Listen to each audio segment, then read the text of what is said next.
You are now listening to You Heard. In today's episode of You Heard, we are joined by Agnes, who actually used to be my college roommate. We talk about friendship and how we display friendship, how we look at loyalty, and how we've been able to maintain our own respective relationship throughout all these years. On today's episode of You Heard, we are joined by Agnes Makoya, the beautiful, amazing person who has been in my life since 2012. She is the Timon to my Pumbaa.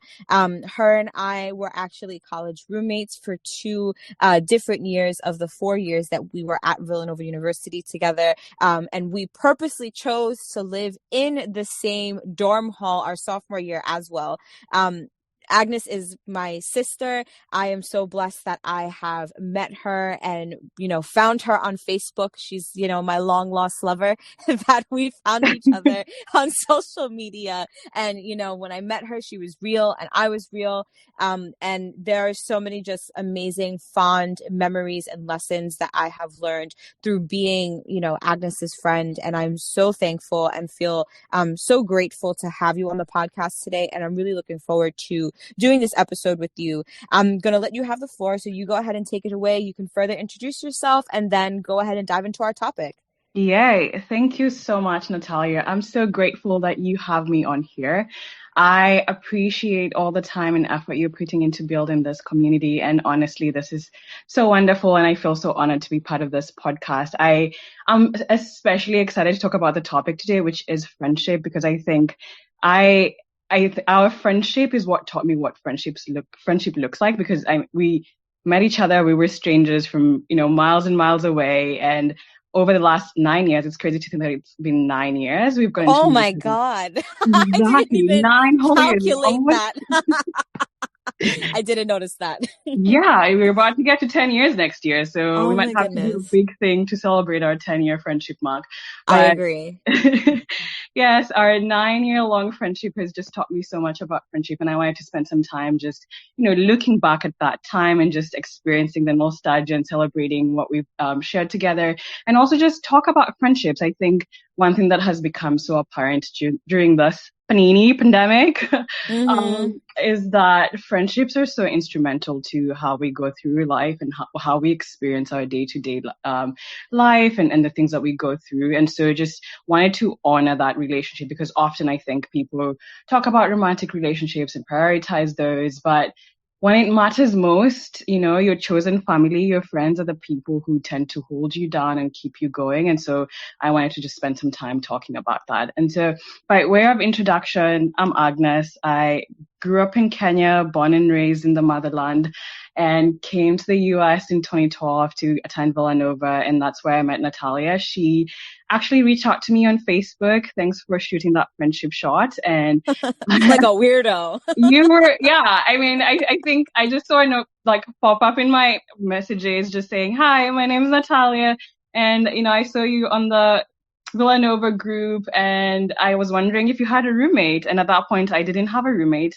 I didn't even know what to expect in terms of, an American college experience, because I'd grown up in Kenya.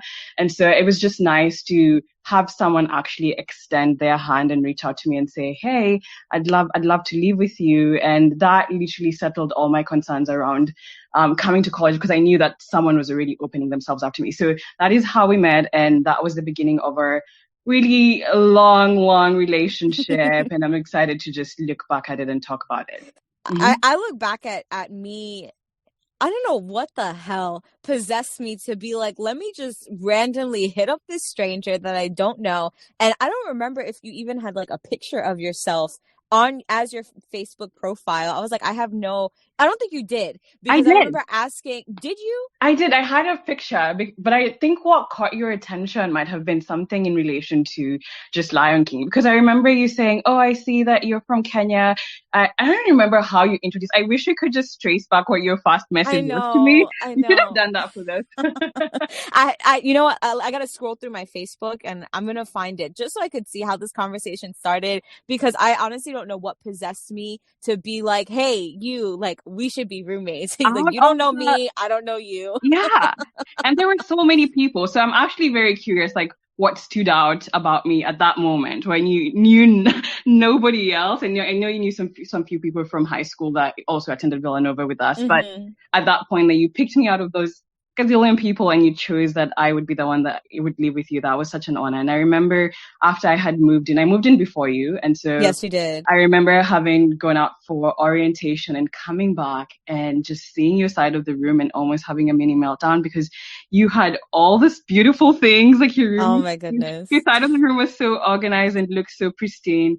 But then, and I just didn't know what to expect. And then I remember meeting you in person and you hugged me so openly, and your mom and Nadia, your sister, were there. And I felt in that moment that I was part of your family, because I remember we walked from the dorm and went to the bookstore and just walked around together and took some pictures. We didn't even have, that awkwardness that comes with meeting a new person. That wasn't there for us. I don't remember that stage. It was just like, oh, hi, stranger. Hi, best friend. Yes. And we had our little t-shirts. So I went to Disney World for like my graduation gift before I went to college. And I remember we went to like this area where they did customized t-shirts. And I turned to my mom and was like, Mom. And mind you, like I wasn't making money or anything like that. I was like, Mom, like I have to get a shirt for me and Agnes. And we found the like Timon and Pumbaa. So I remember the reason why we even called each other Timon and Pumbaa was because I had to forewarn you that I remember that I have really bad gas and that it smells and that it's really bad. And you kind of just laughed it off and you were just like, yeah, you're like Pumbaa and I can be Timon. And I was like, I love this. So that's where that started. Like it really had nothing to do with the fact that like you're from Africa, you're from Kenya, anything like that. It was just like, hey, so because you're living with me, I have to let you know that like my asshole smells quite often because I fart all the time. I remember that. That is actually so apt. That is so apt. That's exactly what happened. And it's very true. It is so true. And I lived with that and I loved it through and through. And I think we also bonded a lot over food. So I think the conversation around gas also came around when we were talking about food and our love for food, because I think that's a hallmark of our relationship, is just food and how much we enjoy digging into different cuisines. And I think a lot of the things that we did together were food centered. So we'd go to different restaurants up in the city. We'd, bring so much food and just binge it and like live a very simple and happy life. And honestly, there are moments in my life right now as an adult that I look back at those times and I just hold them with a lot of tenderness, because life was so simple and life was just so good. Yeah, because we would just be sitting there stuffing our face, and then we would take pictures of our food babies and like send it to my mom and our friends and be like, yeah, I look like I'm 8 months pregnant because I just ate like a crap load of buns from Chinatown and like some other stuff that we picked up. I remember we used to make the joke freshman year when we used to hang out with our friend John that we were going to start our own like fraternity sorority and call it Pie Pie Pie. And it would be food centered because that's just who we are. Like we love food, and that's how we bonded. That was a missed opportunity. We should have done. It was. That. Yeah, absolutely. I think we'd have a lot of people sign up because, I mean, who doesn't like good food? Honestly, it's quite a bummer. Okay, I'm just curious, Natalia. While we're just talking about friendship, how do you define friendship? Like, what is friendship to you? And I'll tell you. You know what's funny? So right before I started, sending you the link to do this recording, Joshua, my partner, asked me, who do I consider my best friend? And I personally do not like using the term best friend. And I think it may have been just like traumatic experiences of the people who maybe I considered as best friends growing up, and they weren't really what a best friend is supposed to be. And so I just don't use the term at all, because I feel like it creates this, what's the word I'm looking for? It creates this ridiculous need of expectations of how a friend is supposed to perform in order for them to really be your friends. Like how do they display their loyalty to you? And I found that the people that really were my best friends are really my family. Like you said, they're my chosen family. And I have absolutely no expectations for them. I don't expect them to talk to me every single day. I don't expect them to even remember my birthday half the time. I don't expect them to think about me 24/7. It's just who they are as people, what they bring to my life. For example, with you, Mm-hmm. we can go a year Oh without yeah. talking to each other. But when we Yeah. finally get together, whether it be via WhatsApp, whether it be we actually see each other, physically, it's like that energy never left and that love never left. And that sense of joy that you and I share together is Mm-hmm. always there. And for me, like that's what friendship is that regardless of space or time or displays of affection, Yeah. that the joy and the energy of being around you is what matters. So for me, that's what my friends are. And I'm also very wary about even using the word friends, because the people that are quote unquote my friends really are my family. I Mm-hmm. especially being in Interesting. Houston, all of my friends that I grew up with are with my mom all the time. Like my mom hangs out with my friends more than she hangs out with her own friends. And Yeah. it's because they're family, and Yeah. they have lived with us. They celebrate everything with us. They celebrate life with us. And I really think that's what friendship is to me, and how I define it is just celebrating life with each other without any Definitely. expectations of how that's supposed to be performed.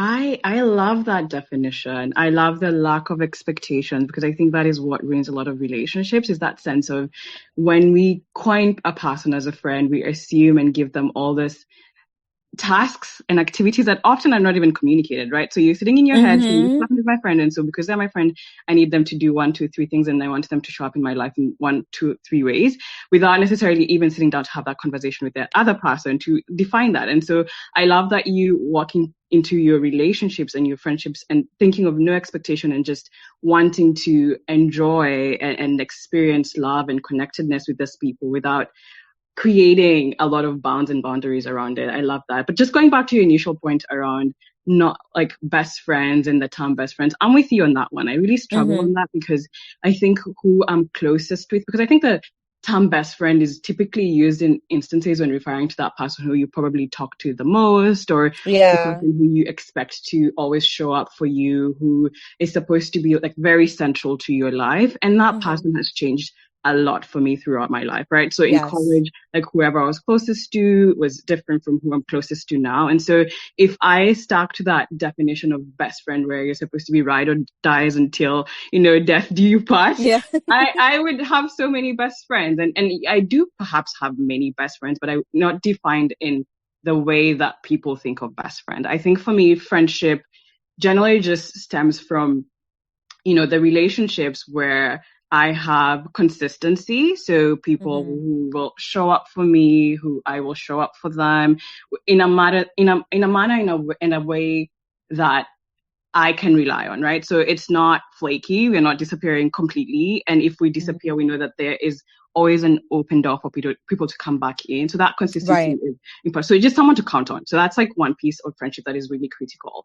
The other piece for me is joy. Just like you, I want to experience some positive vibes, and not positive vibes in the sense that we always have to be happy and laughing and whatever, but I need to experience hope and a sense of continuity and something to look forward to, and just good vibes, good energy, and someone who wants well for me and someone who I want well for, without necessarily having or holding any judgment or jealousy. Like all those tenets of like negative things just Mm-hmm. are out of the window.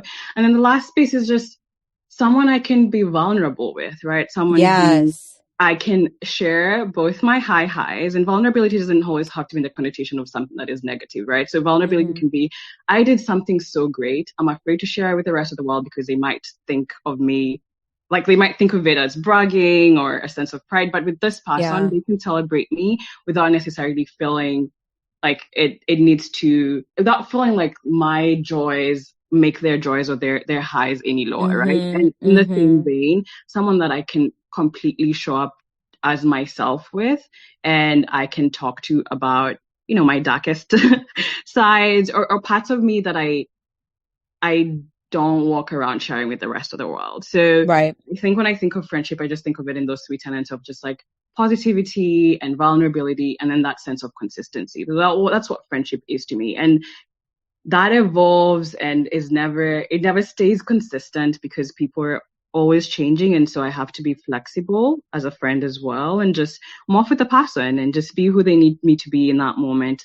At times, they're cheerleader, and then sometimes I have to give them tough love, and so just evolving that definition, because I don't think friendship has like a static one way of being defined. It's ever changing and ever evolving. Yeah, absolutely. I want to go back to a point that you made about how in society it's often prioritized of like romantic relationships, and you and your significant other, and you're spending the rest of your life with each other. And I think it's important, especially at this point in time in my life, and just really reevaluating who is super valuable in my life. Romantic relationships can be with your friends. Like, it doesn't always have to be, it doesn't have to result in sex. I think often sex is put with romance. But like romancing your friends, and romance is about like honoring the other person because you love them, and creating a space to celebrate with them and the relationship that you have with them. So it could be flowers, it could be gifts, it could be a party, it could be a long walk on the beach or by a pier. And like, I find so much joy in being able to honor my friends in any which way that I possibly can. So, you and I are miles apart at this point. We're in completely different states, and completely different states of our lives.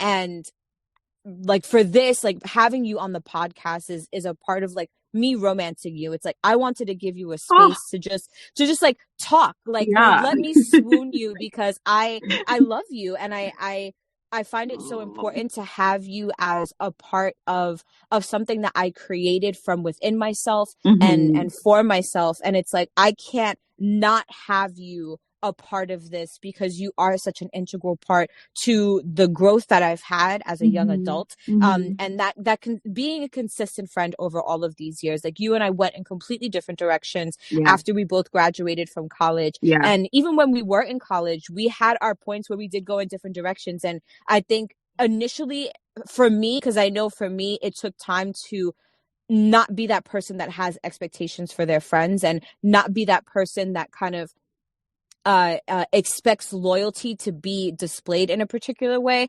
I've always been a person who very much protects and holds my friends very close, sometimes a little too close. And that always used to bite me in the ass when I was younger, because I was like, well, wait, why do my friends have other friends? Like, why do my friends have are dedicating time outside of being with me and like us creating memories? Like, why are they out there creating memories with like other people or by themselves when we could be doing that together? And I've grown out of that, thankfully. And being able to grow out of that and appreciate my friends, and you in particular, on a completely different level, has just really allowed us to build our friendship and build our love in such a different way. And I love to check in with you every couple of months, because I always walk away from our conversations feeling so revived and feeling so alive, because it's like, I love this person so much. So whatever space I could create to celebrate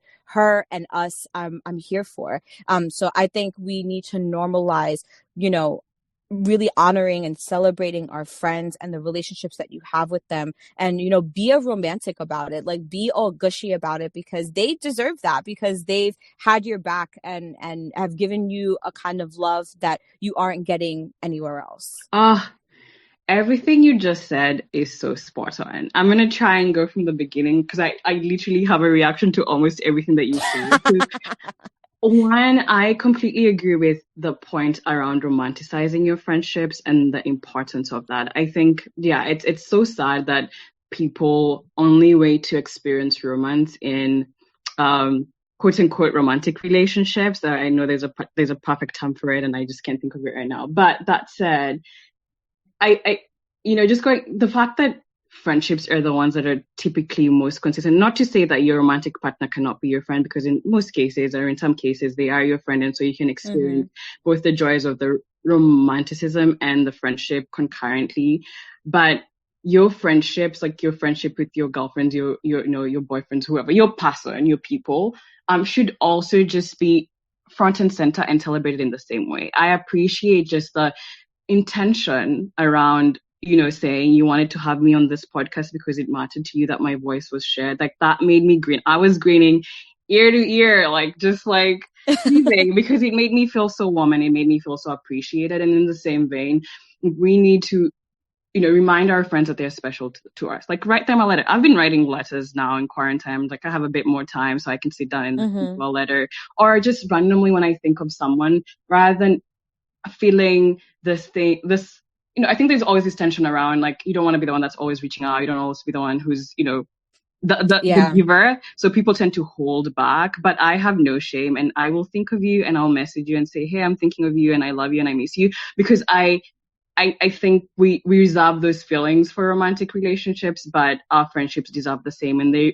our friends need to be reminded that we love them and that they matter and they're so important and we care about them. So I love that. And I just wanted to say that growth is so important, because I remember in college we had a bit of a big fight about what you just brought up around feeling as if, if someone has other friends that your relationship is less than, right? Yeah, I felt neglected. And yeah, exactly. It's like, at all. The scarcity is just so real. Like,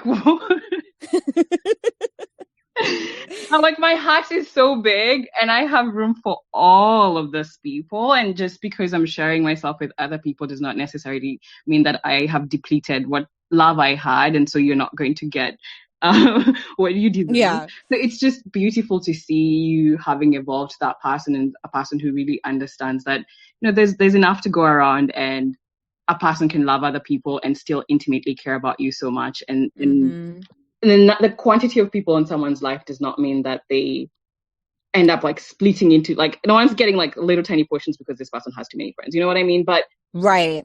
Yeah, so I love to see that, and we've come so far around that. Like, we've come so far with that, and I'm a strong believer that you can have many relationships as long as you're intentional about all of them and you do not leave any of your friends feeling neglected. So if you stay consistent and if you're intentional, then I'm like, yeah, have as many friends as you need. And because at the end of the day, fundamentally, your friends are going to be different and they'll play different roles in your life.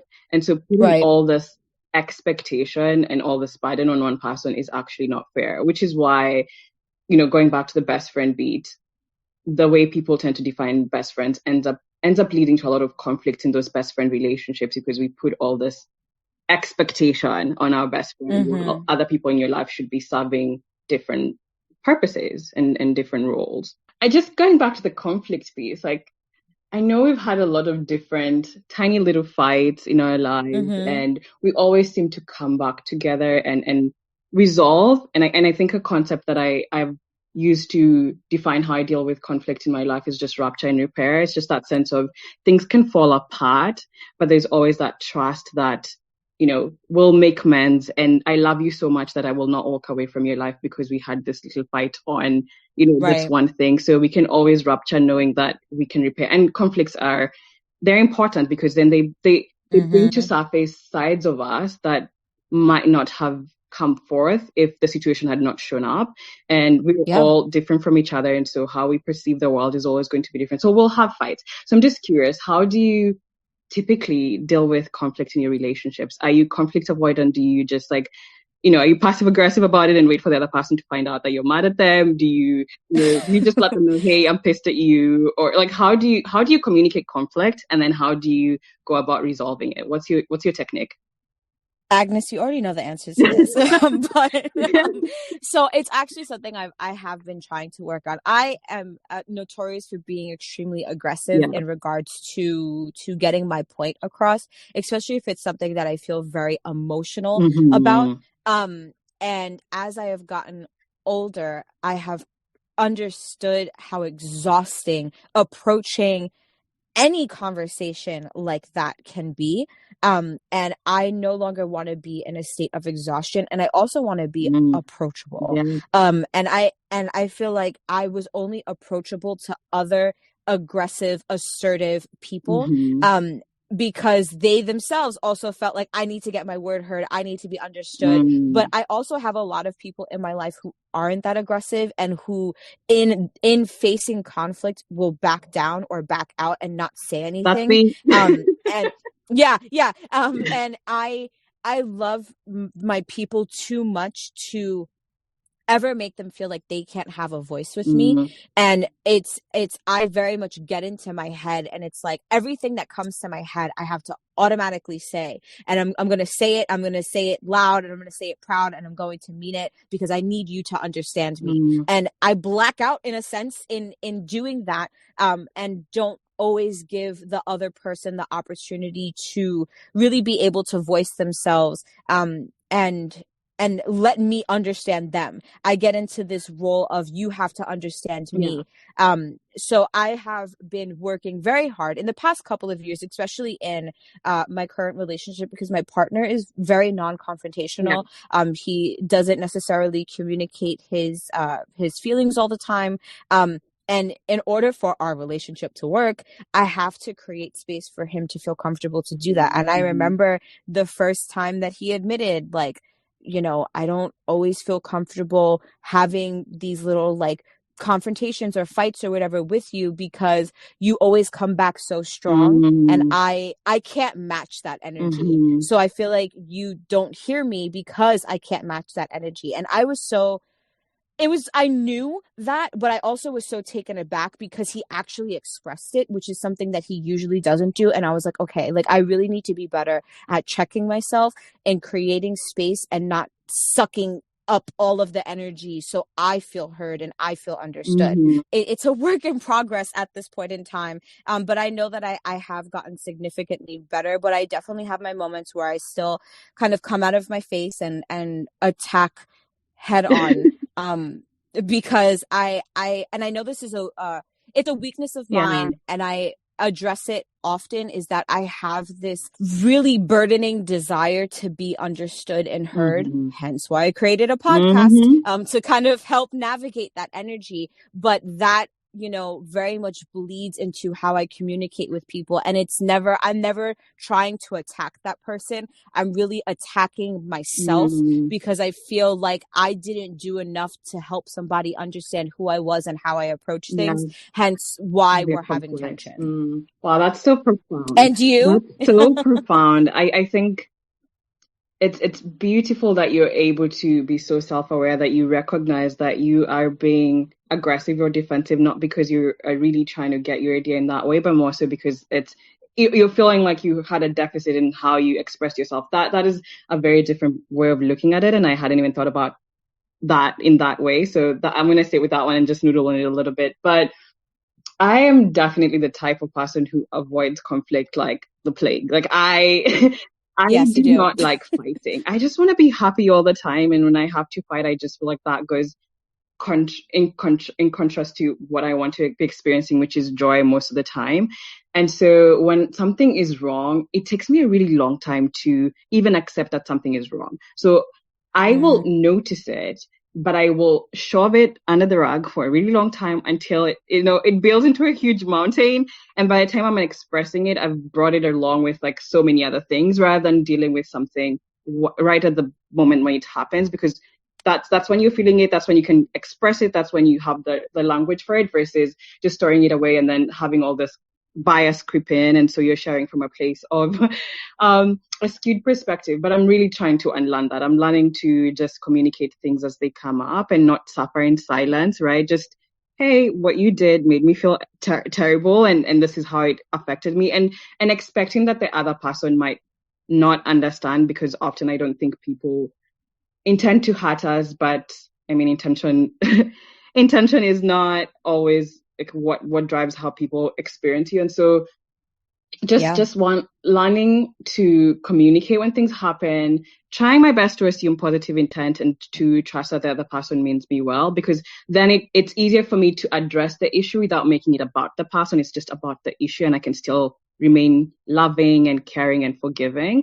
And then also just not holding on to stuff, right? Just choosing to say that once I have shared what has made me feel unseen or unheard in a moment, I can move on, right? Like it's not always easy, and often like I'll fester for a little bit, but just the act of sharing has just really transformed how I deal with conflict, because once I've let it out of me, I'm like, okay, the other person's aware.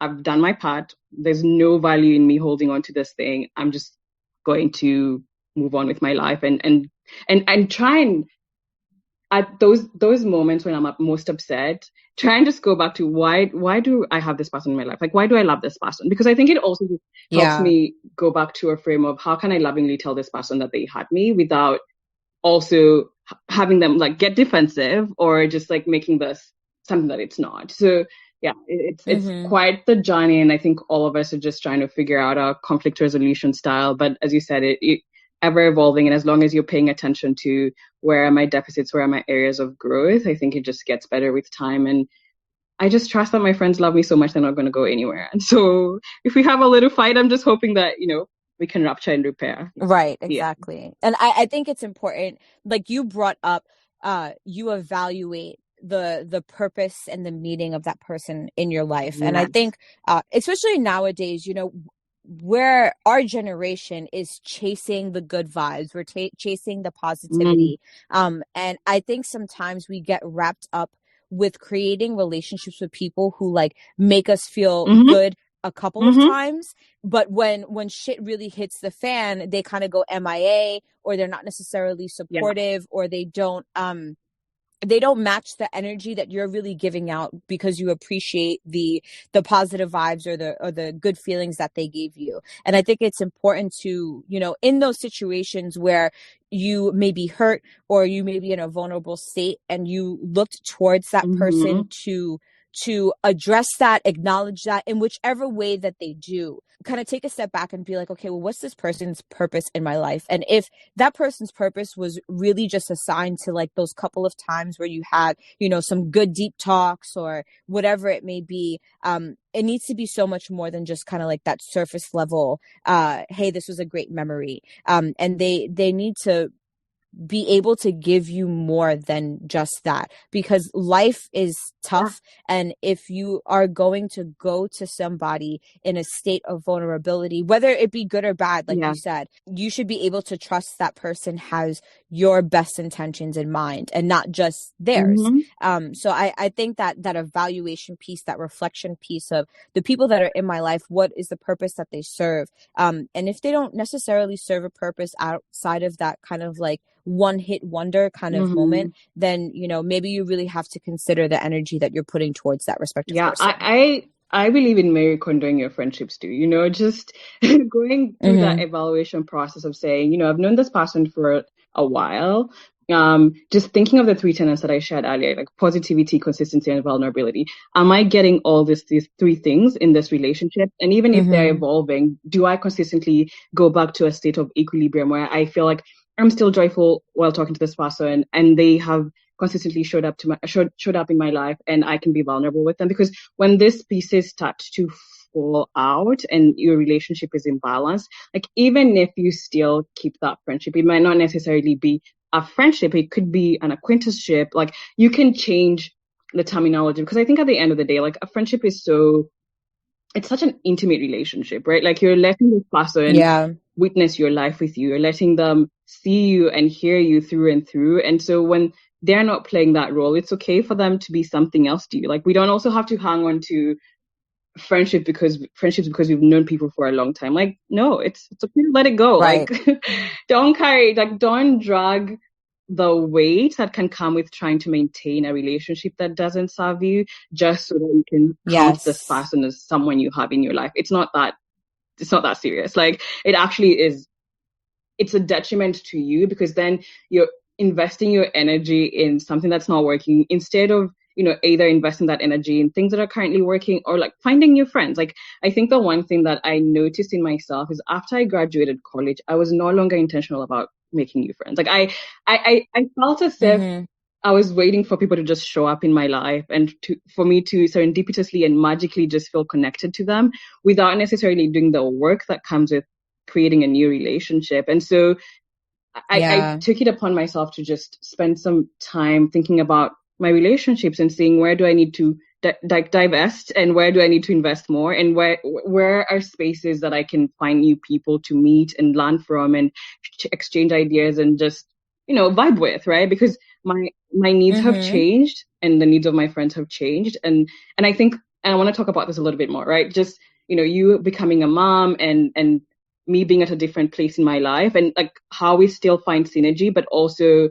the fact that you had to find other friends who are at the same stage as you, and vice versa, right? So that's so critical. Yeah. So just going back to like the point that I just brought up around the fact that, our friendship was formed when we were both at college and had the same schedule, had the same problems. But now we are at different points in our lives and have different needs. How have you, just not even just with me, but with other people, how do you continue to grow those relationships with people who might not necessarily perfectly fit into your lifestyle? Come to think of it, I feel like everybody fits into my lifestyle. Like when I think about the people that I maintain my relationships with, we're all going through the same shit. We're all like reevaluating what the hell we want to do with our lives. Nobody knows what they want to do. Should they go back to school? Should they even go to school? Because I have friends that, haven't gone to college or anything like that. And they're debating, should I go to school? Should I not go to school? Should I get a salary job? Should I do this? Should I do that? So I feel like a lot of my circle is in this constant flex period and trying to figure out what's happening next. And it's like, well, I feel the same way. I don't feel any more stable now than I did graduating high school or graduating college.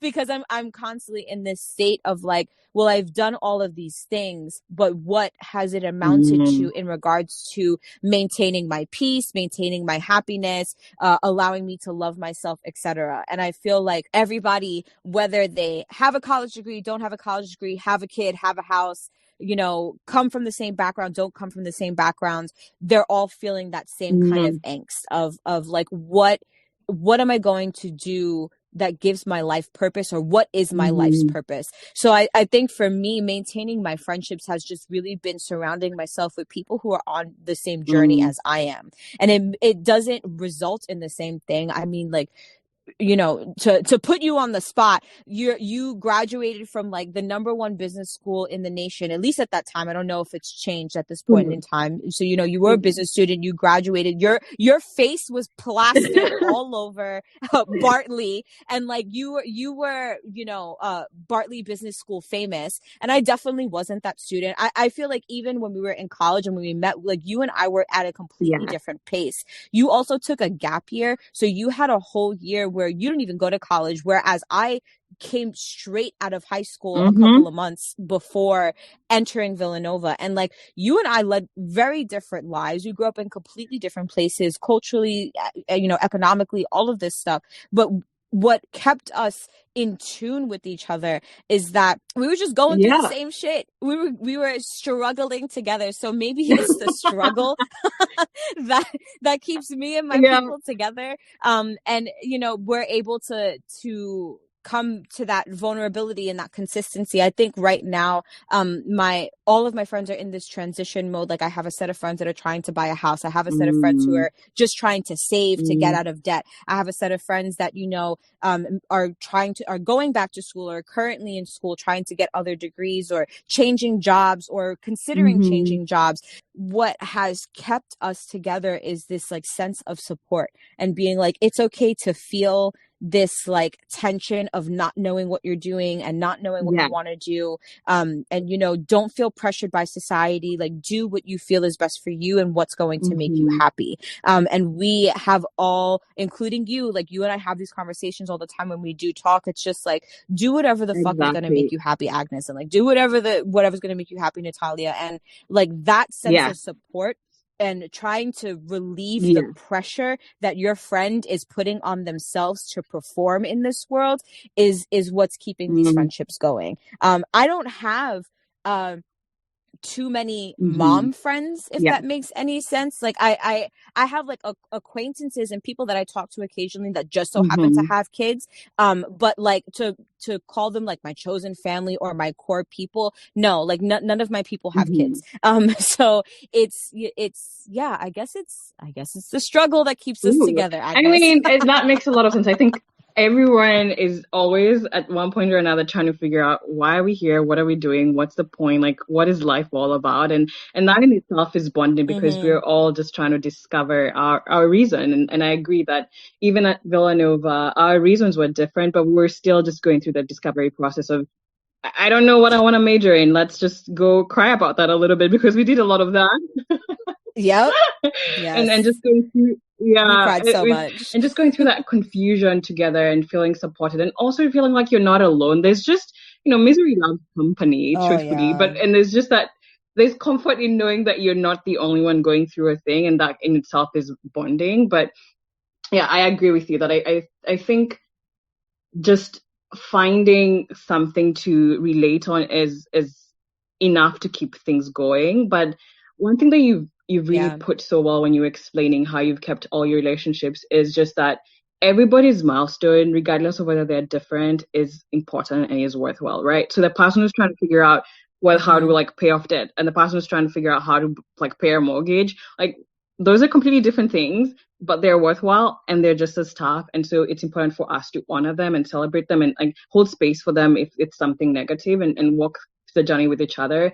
I think that's the thing that when people are at different stages in their lives, that can be missed, right? So you can have friends who have kids who, because that's a new stage that they're in, that's their focus, that's their emphasis. And if they forget to celebrate their friends who do not have kids and say, okay, Agnes, like, how's work? Because I mean, at this point, like, work is my baby, right? And so if we talk all the time and you don't have that curiosity around what's happening in my world, our friendship will dwindle because there isn't that mutuality or that sense of reciprocity, right? So finding ways to find that reciprocity, I think, is critical in like making sure that the friendship is maintained and sustained, even when life is completely different. Because just showing up with that curiosity, I think, is enough, right? Just I want to know how you are. I want to know what your vibe is. I want to know how your heart is holding up during like the pandemic and just in life in general. So I think just that question in itself is sufficient. And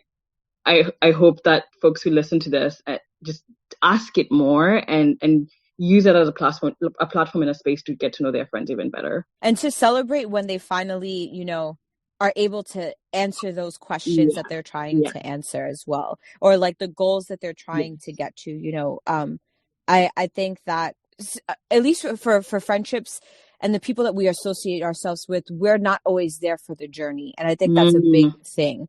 And friendship is about being a part of the journey. So like for you and I, we don't talk every single day. We probably talk every couple of months at this point. But when we do, like, it's a 2-hour conversation and we pack that conversation with like, here's what I'm doing, here's what you're doing, here's what I'm feeling, this is what you're feeling. And like, yes, I may not physically be on you with that journey, but I am from afar, and I'm able to like walk away from the conversation of like, I know where Agnes has been, I know where she is right now, I know where she's trying to go, and like the next time I talk to her, I'm gonna check in and be like, hey, were you able to do X, Y, and Z? How did X, Y, and Z fare out? So on and so forth. And it brings me to this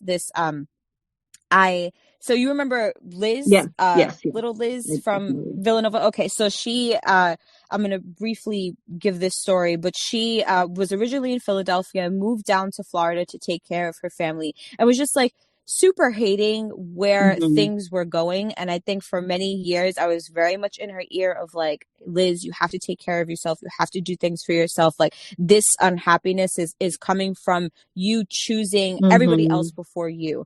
And she recently texted me, and she was apologetic at it at first, because it was just at the same time where we were having this like blackout freeze, no power, no water thing in Texas. And I told her not to be apologetic, but she was like, I'm moving to New York and I decided to take this completely different job that is something that is different than what I'm doing, and I'm super excited about it, and I wanted to share that with you. And I was just so happy, because I was like, we spent so many years of like me being in your ear of like, you got to choose you, and you're like, yeah, I know, and like you're finally making that decision. And it's so exciting to not only be there for her win, but to have been there on the journey with her and understand how much work and energy she put in to make that decision. And I like that. That's what friendship is. And, you know, you may not physically be there for the journey, but understanding the energy that somebody is putting towards the goals that they're trying to make to better themselves and their lives is what's important. Could not agree, like spot on. And I think what you brought up is that it's the intentionality, right? When we have conversations, I know that in that moment, I am giving you my time and my ear and my mind. Like, I am present fully because I want to capture, what are you celebrating? Like, what is top of mind for you? What are you struggling with? And then I can figure out, like, how do I need to show up for you? How do I need to hold you accountable? What do I need to remember the next time that we talk, so I can, you know, keep the momentum going, and even in the distance feel like I'm part of your life because I know the details, versus like, you know, there are people who talk often but then don't talk enough, which I think is not valuable in a friendship. Like, the emphasis for me is I want the depth, because that is where the heart of everything this person is experiencing, and that's where the witnessing of the other person's life comes in, is in that pause to just be together in that instance, despite the distance, despite like whatever else is happening in life. In that moment, I'm with this person and I'm here to witness their life. And I think we've done that so consistently, even if it's like 2 or 3 months down the line. Like, when we meet up, I know that I come with all my like my whole self, like my receipts, my experiences, the things that have put me down, and I just like, I pour myself to you, and I receive the same from you, and then we just keep that going, and it's really been helpful. And I've not even once felt distance from you, not even when we don't speak for 6 months. I'm like, oh, my sister's still there and I can count on her. I know that I can reach out at any point, and she will reach out back, and I can trust that will be what happens. So that's been really critical, and I'm glad that I have you in my life and that I can count on you in that way. And I appreciate our friendship so much. Me too. I love you. So emotional. Yeah. Okay. All right. And then another question I had is, what is your friendship love language? My friendship love language. I am going to be your cheerleader. I'm so big on just people really chasing their happiness, and whatever that looks like. So I kind of, and maybe this is me tooting my horn a little bit too much, but I'm going to fucking toot it. So I pride myself on really being able to read situations in a deep level. With my ability to be as perceptive as I am, what I gain from having a conversation with a friend or having some kind of interaction with a friend, I try to give back to them, for them to see themselves and value themselves and be inspired by who they are. I'm really big on people just loving themselves. I think all of us struggle to be able to do that. So whatever I can do as a friend to help you recognize all of the reasons why you should love yourself, I am going to do it. I also try to be extremely supportive, because we all go through shit.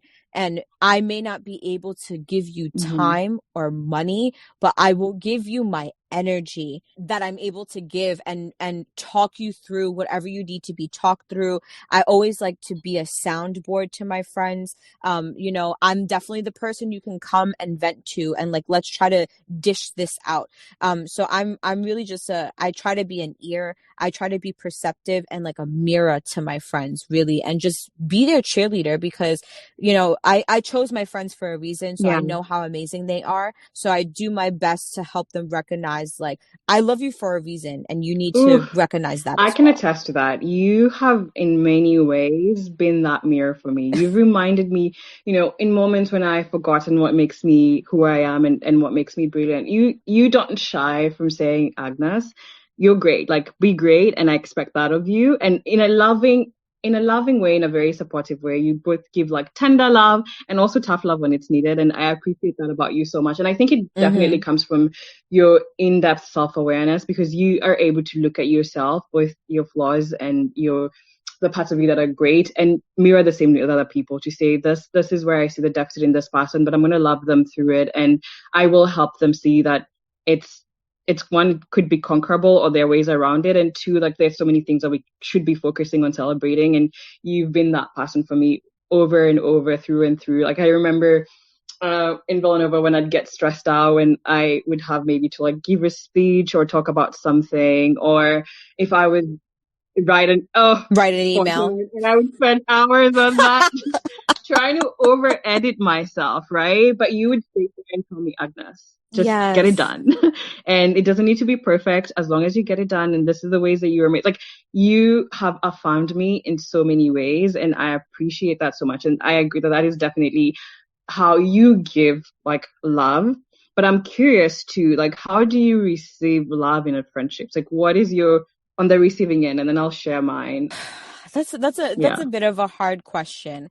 And I think it's because I was raised to very much give myself and not always look for things in return, outside of just like, you know, the person being in my life and being loyal and showing up when they showed up. And I think now for me, and looking at the circle that I have and the people that I really do value and are my chosen family, the way that they, which includes you, shows up is just by supporting me in my endeavors, listening to me and being committed to hear me out, and loving me through my flaws, because my flaws show themselves quite often. And not getting offended by how crazy I can be at times, and knowing that craziness, that aggressiveness, that extreme over the top dramatic passion that I often exude comes from a place of love, and love for them, but also love for just humanity and the hope for it to get better.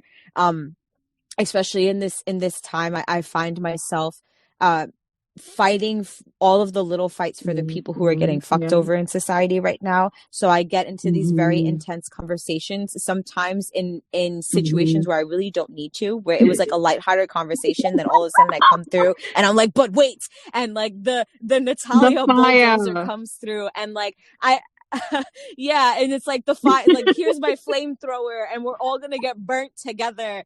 And I just appreciate that, you know, my loved ones have the patience to understand that it's the fire within me. I'm not trying to really burn you, and it's, you know, you love me for me, and that's what I love, because I think it took me some time to create space for me to learn how to love myself.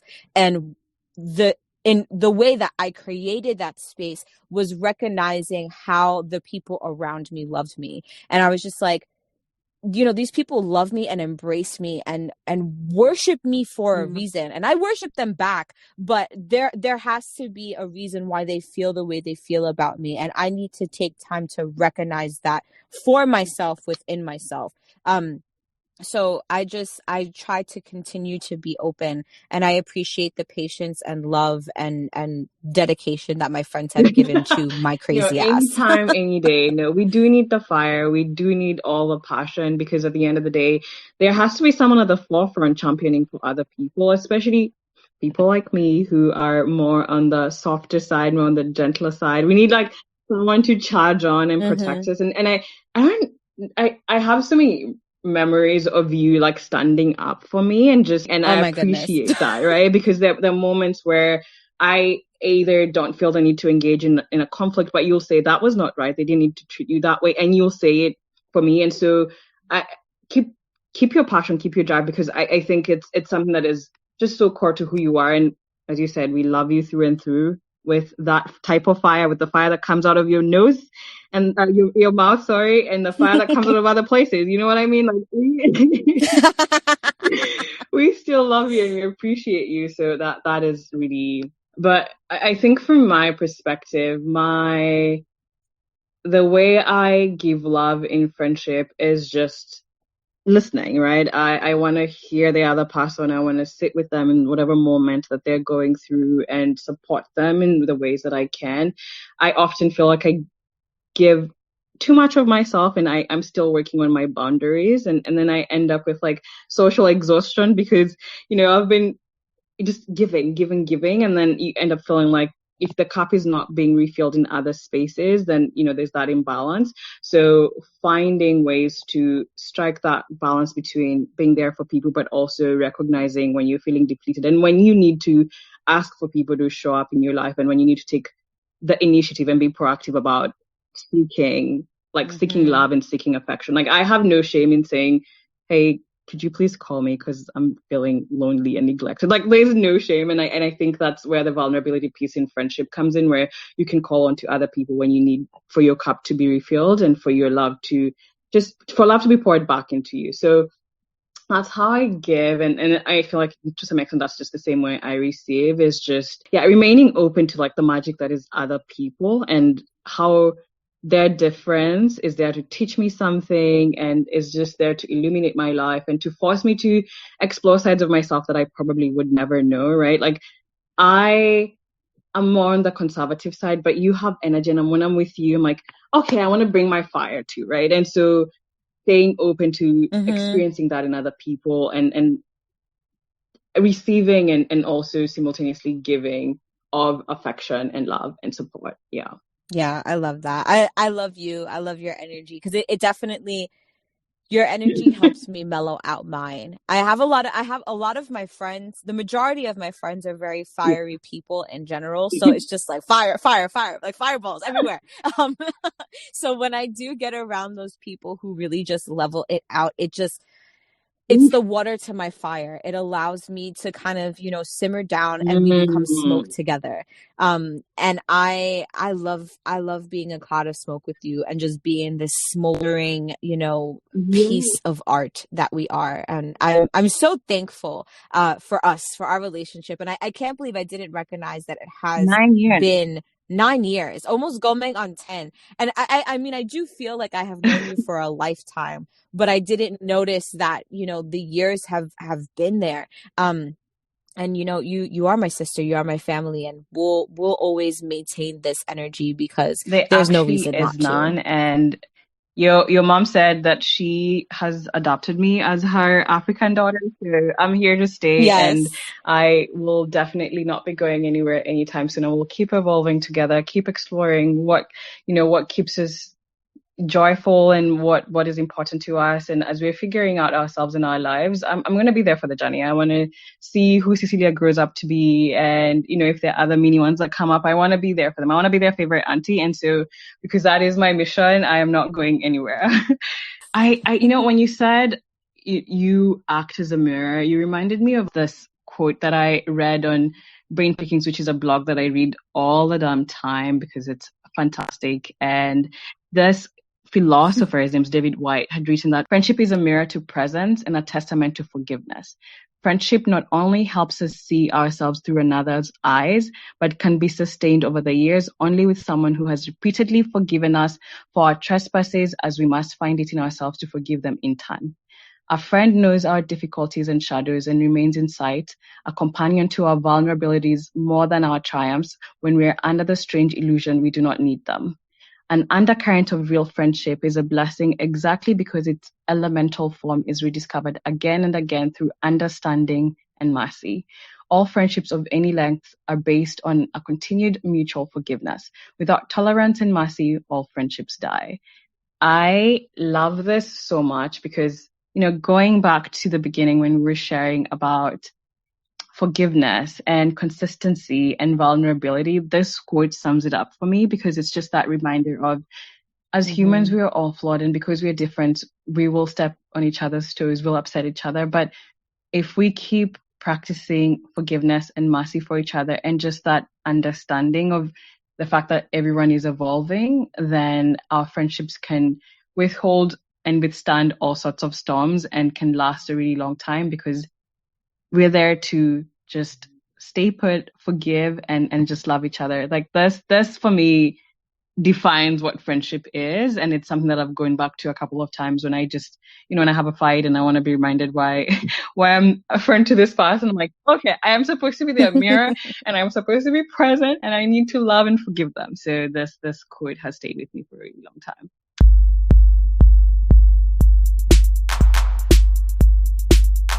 You are now listening to You Heard.